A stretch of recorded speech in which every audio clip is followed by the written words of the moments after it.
तो जब ब्रह्मा जी तपस्या में लीन हुए तो भगवान विष्णु ने उन्हें जो है अपना दर्शन दिया।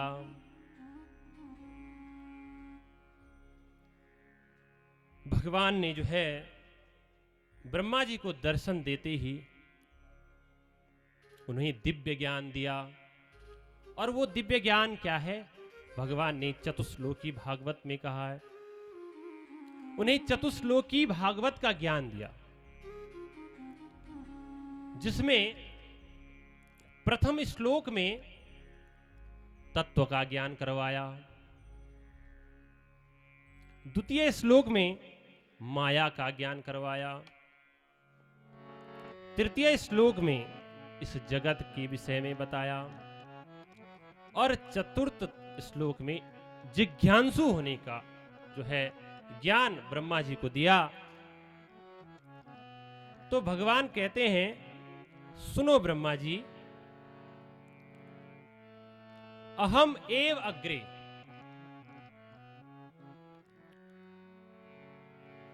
जब संसार में कुछ भी नहीं था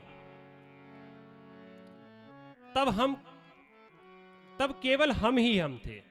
अहम एव अग्रे, इस संसार में जब कुछ नहीं था तब सिर्फ मैं ही था। तो ब्रह्मा जी ने कहा, प्रभु आप अकेले अकेले क्या कर रहे थे? तो भगवान कहते हैं, आसम एवह, हम केवल थे ही थे, कर कुछ नहीं रहे थे। अपनी मस्ती में आनंद थे। तो प्रभु आपके अलावा कुछ नहीं था? ब्रह्मा जी पूछ रहे हैं, प्रभु आपके अलावा और कुछ भी नहीं था इस संसार में? तो भगवान विष्णु कहते हैं, न अन्यम, अन्य कोई चीज थी ही नहीं, मेरे अलावा इस संसार में कुछ भी नहीं था। न सत था न असत, न कारण था न कार्य, न सूक्ष्म न था न स्थूल, कुछ भी नहीं था। संसार में कुछ भी नहीं था। भगवान विष्णु के अलावा संसार में कोई भी चीज नहीं थी। तो ब्रह्मा जी कहते हैं, प्रभु जब आपके अलावा इस पृथ्वी में कुछ भी नहीं था तो आपने दुनिया काहे से बनाई? ये दुनिया कैसे बनी? जब भगवान विष्णु ही विष्णु थे तो आज ये इतनी सृष्टि है कैसे बनी? भगवान ब्रह्मा जी विष्णु से पूछ रहे हैं, किसके द्वारा ये सृष्टि बनी? पर प्रभु कुछ मटेरियल तो था होगा, कुछ सामान तो था होगा जिसके द्वारा आपने इस सृष्टि को रचा है। प्रभु किसके द्वारा आपने जो है, कैसे करके आपने इस सृष्टि को जो है बनाया है? भाई कुंभकार होता है, जैसे कुम्हार होता है, उसके पास मिट्टी होती है तभी वो जो है घड़े बनाता है, अन्य अन्य बर्तन बनाता है। लेकिन प्रभु आपके पास तो मिट्टी भी नहीं थी, आप तो स्वयं थे। आपने कैसे ये जगत बनाया है? तब भगवान बोलते हैं, जब हमारे अलावा दूसरी कोई वस्तु थी ही नहीं तो हम बनाते काहे से? जब मेरे पास कुछ था ही नहीं तो मैं किस चीज से इस सृष्टि को बनाता? तो भगवान कहते हैं, मेरे पास कोई भी सामान नहीं था इस सृष्टि बनाने के लिए, तो मैं स्वयं ही सृष्टि बन गया। भगवान जो है स्वयं सृष्टि बन गए। संसार कोई अलग नहीं है, हम ही संसार है। भगवान विष्णु कहे, संसार जो ये है ये कोई अलग नहीं है, हम ही संसार है। यानी कि विष्णु क्या है? सर्वमय है। आप विष्णु हैं, हम विष्णु हैं। ये सारा जगत जो है विष्णु का ही रूप है, सब लोग विष्णु स्वरूप हैं। ये विष्णु के, भगवान विष्णु के ही जो है विभूतियां हैं, उनके अंग हैं। भगवान विष्णु के रूप विष्णु सर्वमय है।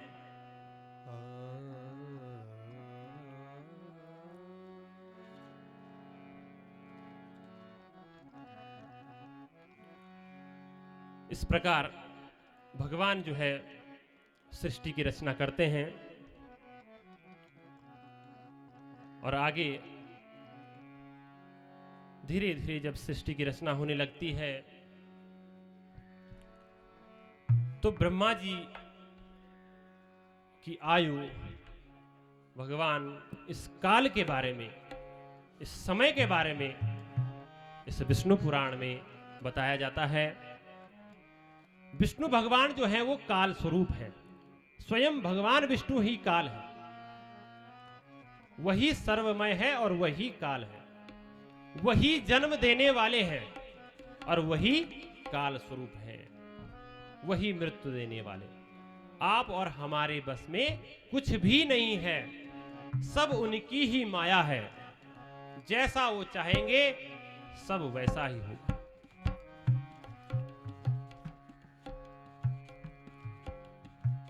तब पराशर जी कहते हैं कि हे मैत्रेय, प्रजापतियों के जो स्वामी हैं नारायण स्वरूप भगवान ब्रह्मा जिस प्रकार प्रजा की सृष्टि में लग गए, तो उसमें एक प्रसंग आया कि पिछले कल्प के अंत में,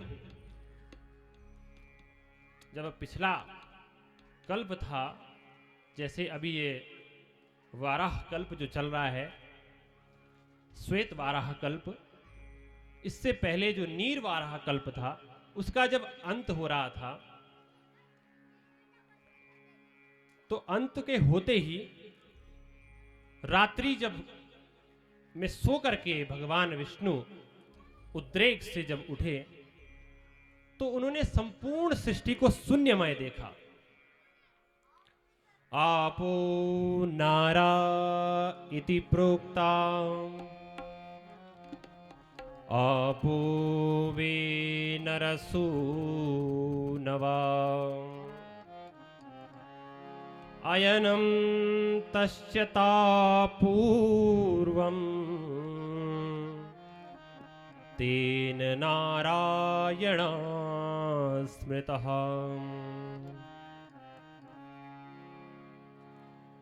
जब ब्रह्मा जी ने पूरी सृष्टि को शून्यमय देखा, शून्यमय मतलब कुछ भी नहीं था सृष्टि, तो भगवान नारायण को देखा। तो नारायण का मतलब हुआ नर, अर्थात पुरुष, भगवान पुरुष, पुरुषोत्तम।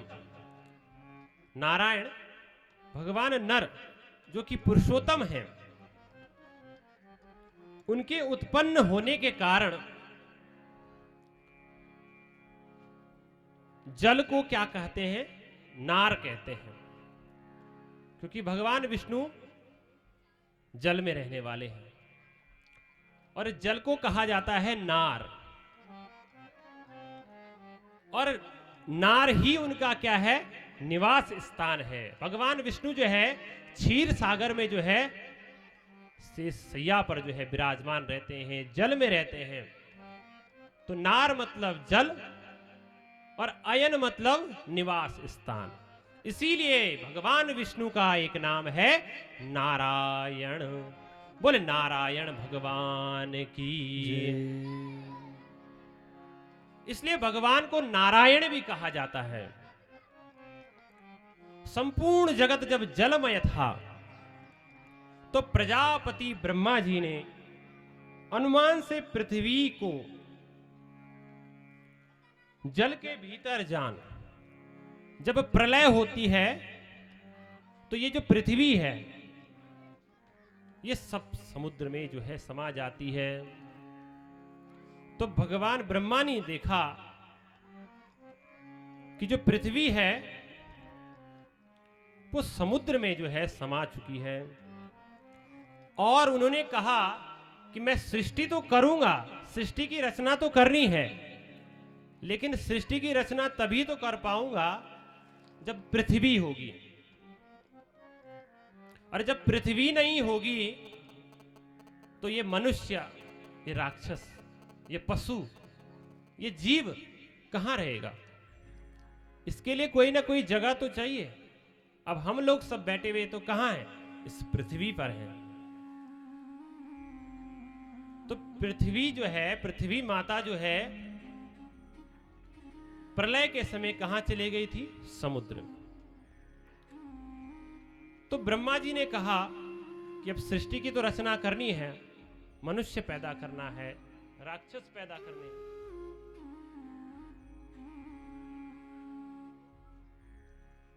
इस सृष्टि की रचना करनी है तो उसके लिए पृथ्वी को, तो पृथ्वी का उद्धार करना पड़ेगा।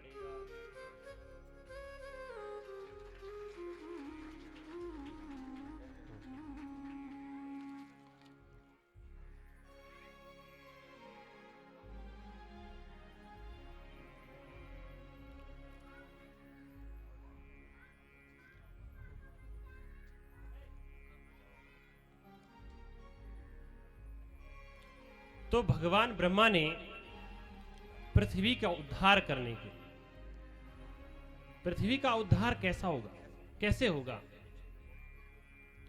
तो भगवान ने दूसरा रूप धारण किया। उन्होंने अपने पूर्व कल्पों के आदि में भगवान ने अनेक अवतार लिए हैं। भगवान के द्वारा मत्स्य अवतार हुआ है, भगवान के द्वारा कूर्म अवतार हुआ है, भगवान के द्वारा 24 अवतार हुए हैं।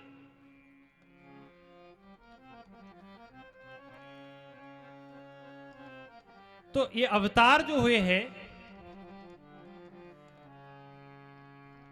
ये पृथ्वी पर ही हुए हैं भगवान के, और लोक मंगल के लिए हुए हैं, लोक कल्याण के लिए हुए हैं। तो जैसे भगवान ने पहले मत्स्य, कूर्म, भगवान राम, कृष्ण, परशुराम इत्यादि कई अवतार भगवान ने लिए, तो पृथ्वी का उद्धार करने के लिए भी भगवान ने एक अवतार लेना पड़ेगा। तो उन्होंने जो है वैसे ही जैसे पूर्व कल्पों में अनेक अवतार लिए हैं, तो इस कल्प में भी उन्होंने वाराह कल्प, क्योंकि ये जो वाराह कल्प चल रहा है, तो इसके आरंभ में वेद यज्ञ में वाराह शरीर ग्रहण किया। बोल वाराह भगवान की।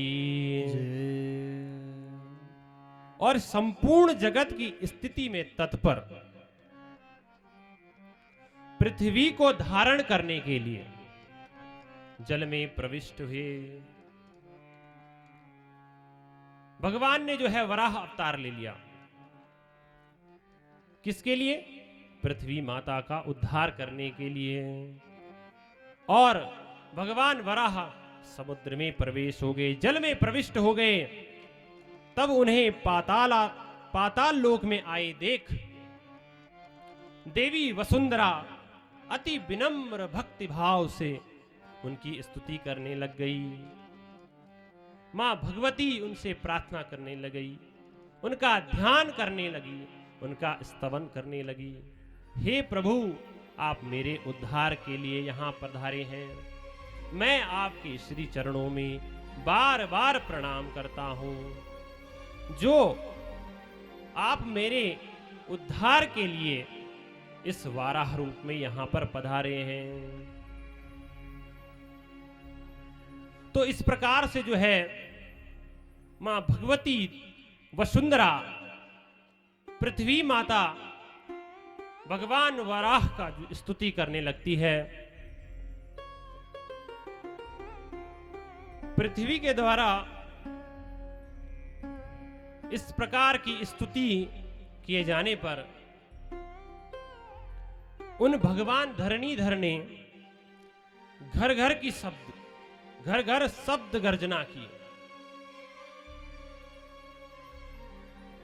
और फिर विकसित कमल के समान, एक खिले हुए कमल के समान नेत्रों वाले उन महावराह ने अपनी दाढ़ पर पृथ्वी माता को उठा लिया। बोल पृथ्वी माता की जय, बोल वराह भगवान की जय। और वे अपने कमल दल के समान श्याम और नीलांजन सदृश विशाल काय वेदमय शरीर वाले और कांपते हुए पृथ्वी को लेकर समुद्र से बाहर निकले, जल से बाहर निकले। उस समय उनकी जो रोमावली थी, उनमें स्थित मुनिजन, महर्षि, देवर्षि सब वराह भगवान की स्तुति करने लगे। और फिर भगवान वराह अपार जल राशि से पृथ्वी माता को बाहर लेकर उसको स्थापित कर दिया। उस जल समूह के ऊपर पृथ्वी माता ऐसे शोभायमान हो रही थी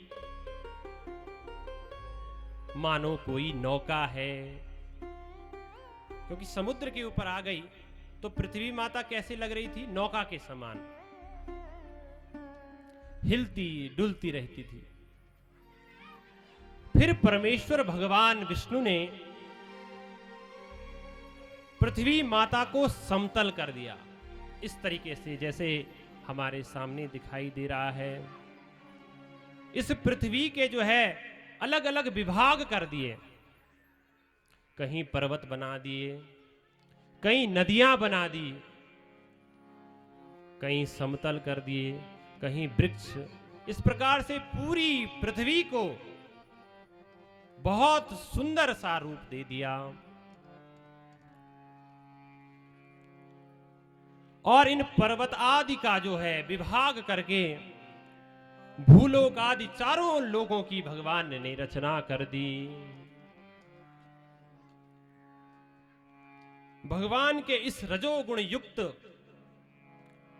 चतुर्मुखी ब्रह्मा रूप धारण कर अब सृष्टि की रचना करने लग गए। अब पृथ्वी माता का उद्धार हो गया।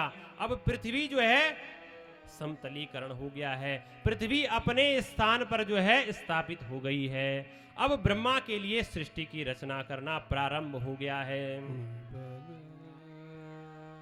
इस प्रकार से सर्वप्रथम ब्रह्मा जी के द्वारा तमोगुणी सृष्टि का आविर्भाव हुआ, जिसमें 5 प्रकार की अविद्याएं उत्पन्न हुई, जिसमें पहली है तम गुण प्रधान, यानी कि उसमें अज्ञानता ही अज्ञानता थी। दूसरी मोह से, मोह ही मोह, जिसमें जो है मनुष्य को बार बार मोह होता है। महामोह, क्रोध, अंधता, इस प्रकार की ये अविद्याएं प्रकट हो गई। फिर ब्रह्मा जी ने देवता, असुर, पितृगण, मनुष्य, जल की सृष्टि के लिए अपने शरीर का उपयोग किया। ब्रह्मा जी की जंगा से असुर पैदा हो गए, तो भगवान ने यह शरीर छोड़ा, तो उससे रात्रि ही पैदा हो गई। भगवान के मुख से देवगण पैदा हो गए, तो उन्होंने वो शरीर भी छोड़ दिया, तो उससे दिन हो गए। फिर रज प्रधान मनुष्य पैदा हो गए। फिर इस तरीके से क्षुधा, काम, इस प्रकार अनेक अनेक जो है भगवान ने सृष्टि की उत्पत्ति की। इस प्रकार उनके शरीर से समस्त ऊंच नीच प्राणी उत्पन्न होने लगे। आदिकर्ता प्रजापति ब्रह्मा जी ने देव, असुर, पितृगण, मनुष्यों और सृष्टि को तदंतर कल्प का आरंभ करते हुए यक्ष, किन्नर, पिशाच, गंधर्व, अप्सराएं, पशु, पक्षी, मृग, सर्प इत्यादि संपूर्ण पृथ्वी को नित्य एवं अनित्य करके स्थावर जंगम आदि को जगत की रचना कर दी, और वो भी इन्हें अपने पूर्व कल्प के कर्मानुसार। जैसे जैसे किसी ने अपने पूर्व कल्प में अपने कर्म किए थे, उन्हीं कर्मों के अनुसार जो है भगवान ने जो है इस कल्प में उन्हें उस योनि में जन्म दिया।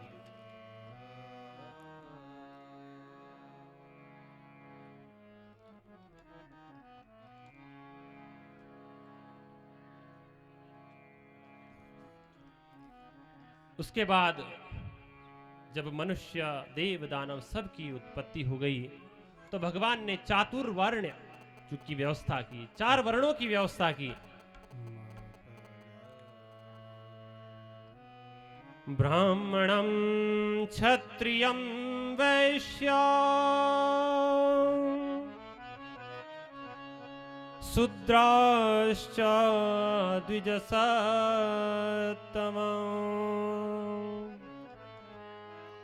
पादोर्वक्षस्थलतो मुखतश्च समुद्गता।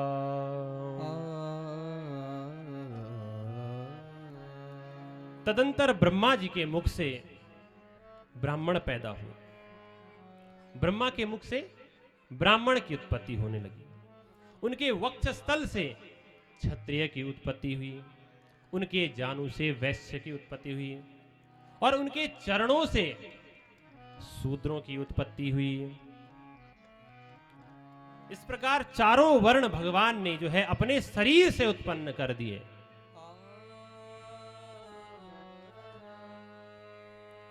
हे महाभाग, ब्रह्मा जी ने यज्ञ अनुष्ठान के लिए यज्ञ के उत्तम साधन बताए।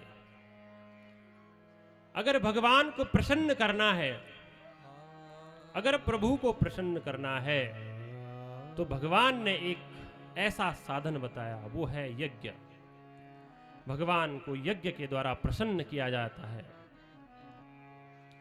तो यज्ञ होना है तो उसके लिए भगवान ने पहले ही चातुर्वर्ण व्यवस्था की है, ब्राह्मण, क्षत्रिय, शूद्र और वैश्य। अगर यज्ञ करना है तो उसमें ब्राह्मण भी चाहिए, क्षत्रिय भी चाहिए, शूद्र भी चाहिए और वैश्य भी चाहिए, तब जाकर के जो है वो यज्ञ सफल होता है। जब सब लोग, 4 वर्णों की उपस्थिति होती है, 4 वर्णों की सहभागिता होती है, सब लोग मिलजुल करके बड़े प्रेम से भगवान के जो है सेवा करते हैं, तभी जाकर के जो है ये यज्ञ सफल होते हैं। अब जैसा हमारा ये विष्णु पुराण हो रहा है, तो सब लोग जो है बड़े प्रेम से गदगद कंठ होकर के पूर्ण भक्ति भाव में आकर के 4 वर्ण अपनी अपनी सहभागिता कर रहे हैं। जो जिसका काम है, जो जिससे बन पड़ता है, वो उस प्रकार की भगवान की सेवा में तत्पर है। अपने अपने जो है कर्मों के अनुसार जैसा जिसका कर्म वो करता जा रहा है, और भगवान उसी में प्रसन्न है।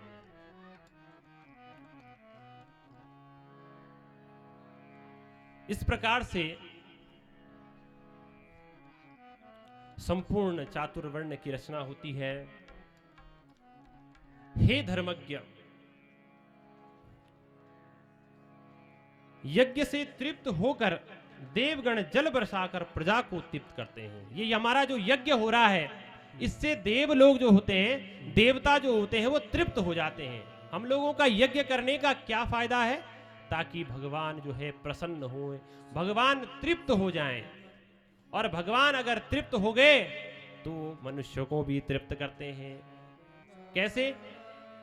तो भगवान क्या करते हैं? जल बरसाते हैं, बारिश करते हैं, और जब बारिश होती है तभी हमारी फसल पकती है, तभी हमारी फसल हरियाली छाती है और अन्न उगने लगता है, और मनुष्य आराम से अपना जीवन निर्वाहन करता है। तभी जब हम भगवान को तृप्त करते हैं, तो जब हमने भगवान को तृप्त किया तो भगवान हमें भी जरूर तृप्त करेंगे। ऐसे हैं हमारे भगवान विष्णु। बोल विष्णु महापुराण की। इस प्रकार से जब भगवान ने सब प्रकार के जो है सृष्टि की रचना कर दी, मनुष्य बनाए, देवता बनाए, राक्षस बनाए, किन्नर बनाए, तो एक बार जो होता है सृष्टि रचना के बाद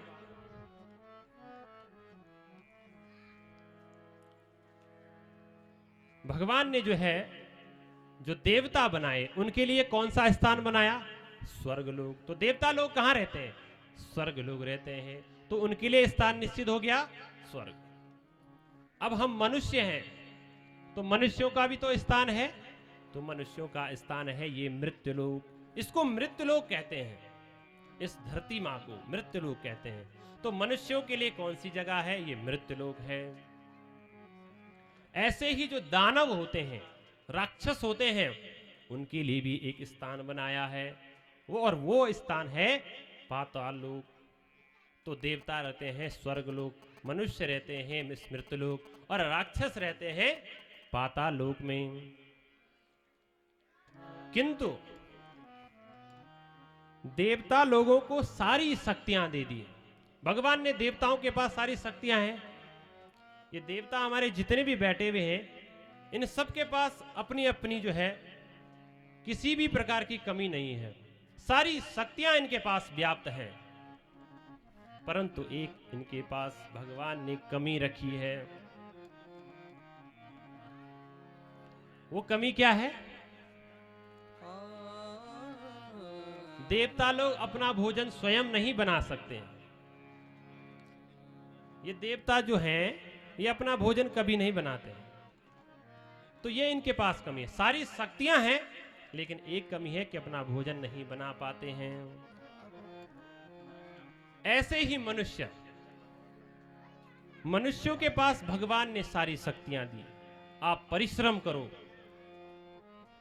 परिश्रम के द्वारा जो है खेती करो, कृषि करो, अन्न उगाओ। बुद्धि दे रखी है, विवेक दे रखा है, लेकिन जन्म और मृत्यु का ज्ञान नहीं है। मनुष्य को जन्म और मृत्यु का ज्ञान नहीं है। किसी को पता है कब किसी का जन्म होने वाला है, कब किसी का मृत्यु होने वाली है। भगवान ने यह मनुष्यों के पास कमी रखी है।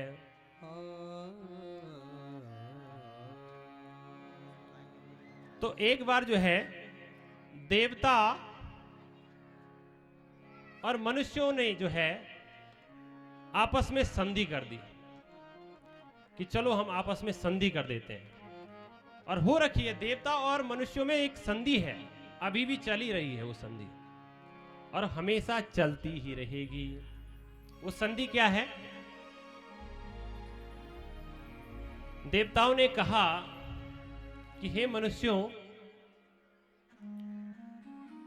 हम भोजन नहीं बना सकते, लेकिन ऐसा करते हैं, आप तो भोजन बनाते हैं, आप जो है जो भोजन बनाओगे उसे हमें खिला देना, और बदले में हम तुम्हें क्या दे देंगे? भगवान ने कहा हम बदले में तुम्हें बारिश दे देंगे। हम उन्हें भोजन देंगे और देवता लोग हमें बारिश दे देंगे। जैसा देख रहे हैं, यज्ञ करेंगे, भगवान सब आए हुए हैं, सारे देवता यहाँ 33 कोटि देवता यहाँ विराजमान हैं। क्या वो अपने लिए भोजन बना रहे हैं? नहीं, हम उनको जो है भोजन हम उनके लिए बना रहे हैं। किस प्रकार भोजन करते हैं भगवान? ओम स्वाहा, ओम स्वाहा, ओम स्वाहा।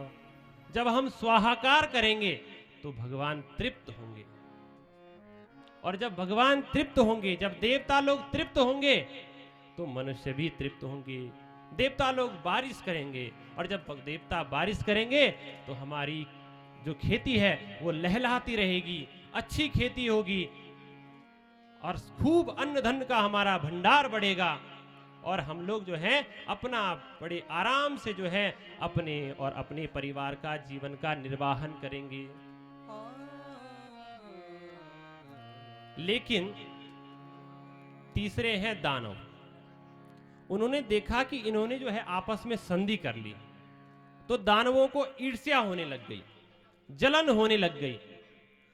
कि देवता और मनुष्य आपस में संधि हो गई तो उन्हें जो है ईर्ष्या हुई, और जब राक्षसों को ईर्ष्या हुई तो उन्होंने अपना प्रभाव किस पर दिखाना शुरू कर दिया।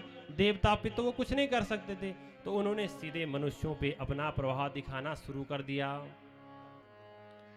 तभी तो कहते हैं अरे इस आदमी की राक्षसी बुद्धि हो गई है, ये धर्म के कार्य से भटकने लग गया है, इसकी राक्षसी बुद्धि हो गई है, ये भगवान से विमुख हो रहा है। हमारे गांव में विष्णु महापुराण हो रहा है और ये पता नहीं कहां लगा रास्ते। तो वो राक्षसी बुद्धि होती है, राक्षसों का प्रवाह होता है। राक्षस जो है उसकी बुद्धि में बैठ जाते हैं और उसको दूसरे रास्ते की तरफ उसको ले चलते हैं। क्यों? क्योंकि राक्षसों को जलन होने लग गई कि देवता और मनुष्य जो है आपस में संधि करने लग गए। अब तो ये प्रसन्न रहने वाले हैं। लेकिन मनुष्यों ने कहा कि हे प्रभु, हे देवता लोगों, ठीक है हम भोजन आपके लिए बनाएंगे, लेकिन ये तो बताओ कि इसको स्वर्ग लोक में पहुंचाएंगे हम कैसे? कैसे पहुंचाएंगे? भोजन तो हम बना लेंगे, लेकिन देवताओं के पास हमारा बनाया हुआ भोजन कैसे पहुंचेगा?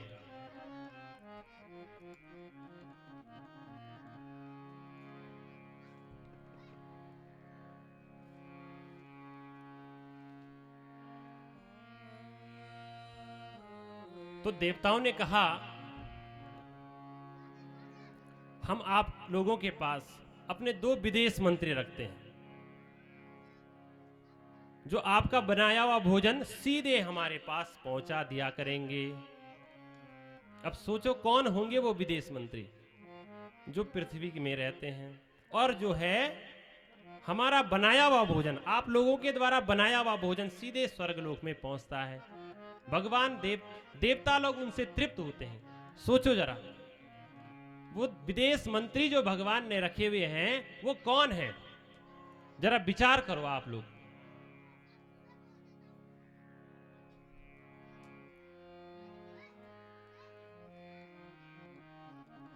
तो भगवान कहते हैं मेरे वो 2 विदेश मंत्री हैं, एक है अग्नि और दूसरे हैं हमारे ब्राह्मण देवता।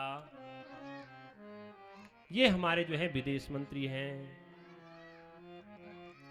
अग्नि क्या है कि जो तुम यज्ञ कार्य करेंगे, यज्ञ अनुष्ठान करेंगे, तो उससे जो स्वाहाकार होगा उससे हम लोग जो हैं तृप्त हो जाएंगे।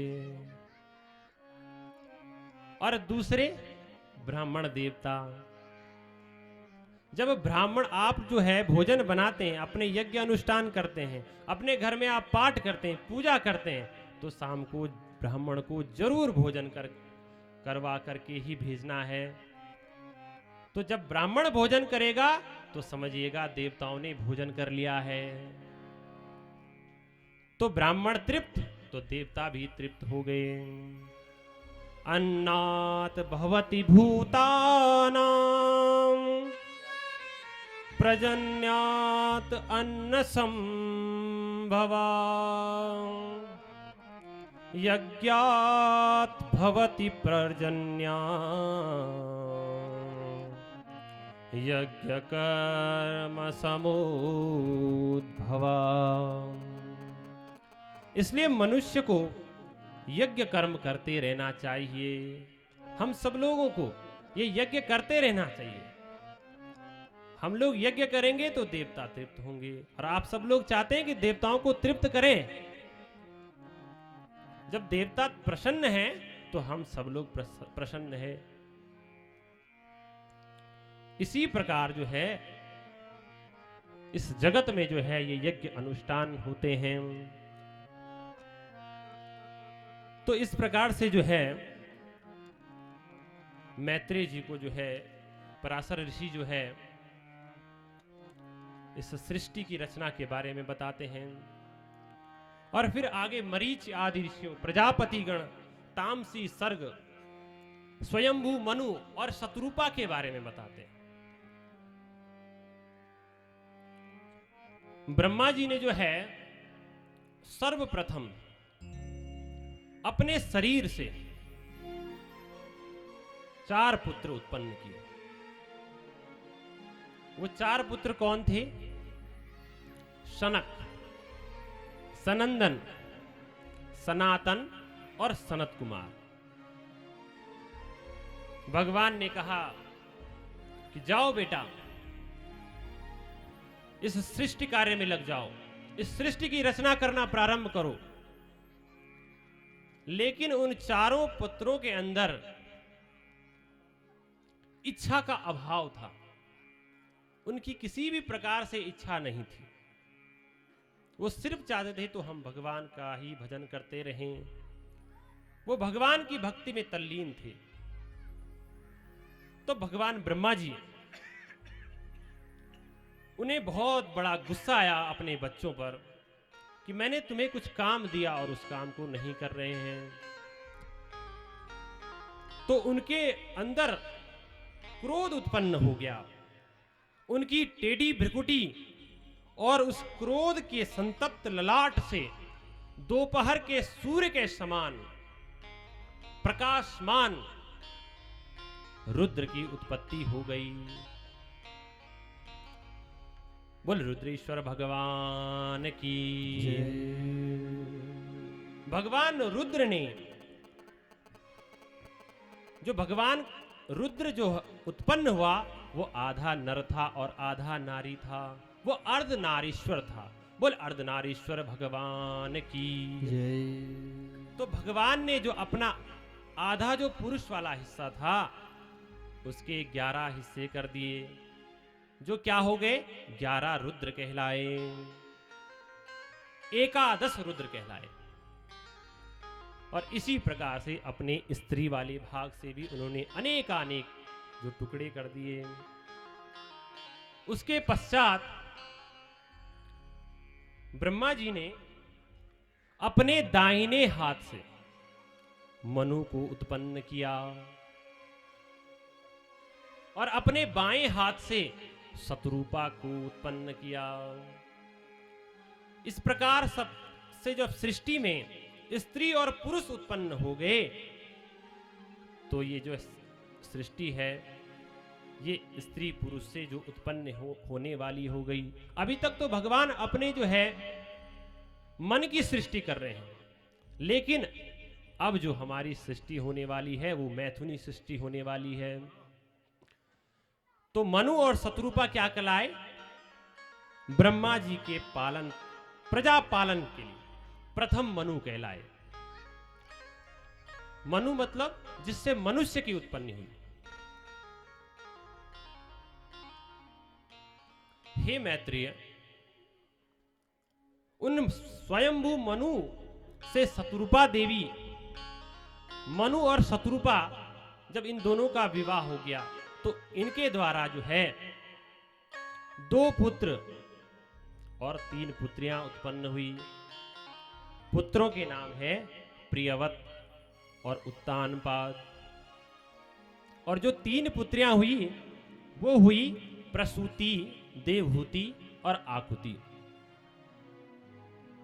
प्रसूति का विवाह दक्ष प्रजापति के साथ हुआ और आकुति का विवाह रुचि प्रजापति के साथ, और देवहूति का विवाह कर्दम ऋषि के साथ हुआ।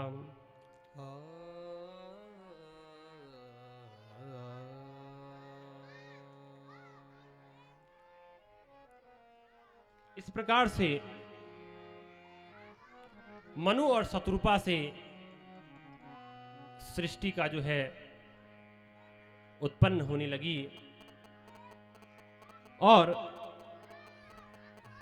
प्रसूति और दक्ष की 24 कन्याएं हुई। इनमें 13 कन्याओं को जो है धर्म से विवाही गई, और जो छोटी 11 कन्याएं थी जो हमारे 9 ऋषि हैं ब्रह्मा जी के द्वारा उत्पन्न हुए, उनके साथ उनका विवाह हुआ। भृगु आदि जो हमारे ऋषि हैं उनके साथ उनका विवाह हुआ। इस प्रकार से जो है मनु शतरूपा का जन्म होता है और आगे रौद्र सृष्टि की उत्पत्ति होती है भगवान के द्वारा।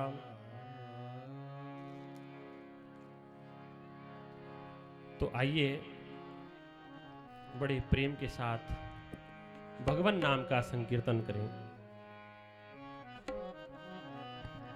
रचा है सृष्टि को जिस प्रभु ने, वही ये सृष्टि चला रहे हैं।